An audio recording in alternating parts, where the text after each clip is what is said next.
ಜಂಗ, ಆ ಗೋಪಿ ನಿಜವಾದ police officer ಅಂತ ಪ್ರೂವ್ ಆದ್ರೆ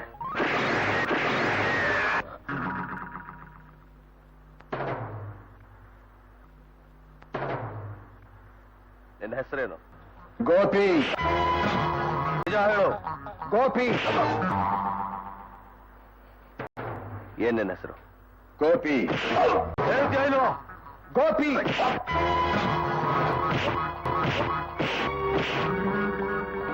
ಬೇಕಾ ನಿನಗೆ? ಅಚ್ಯುತ್ ಶಾಸ್ತ್ರಿ. ನಮ್ಮ ಅಪ್ಪನ ಹೆಸರು ರಾಮಚಂದ್ರ ಶಾಸ್ತ್ರಿ, ಅವರ ಅಪ್ಪನ ಹೆಸರು ದಶರಥ್ ಶಾಸ್ತ್ರಿ, ಅವರ ಅಪ್ಪನ ಹೆಸರು ನಾರಾಯಣ ಶಾಸ್ತ್ರಿ. ಇನ್ಯಾರ ಹೆಸರು ಬೇಕು ನಿನಗೆ?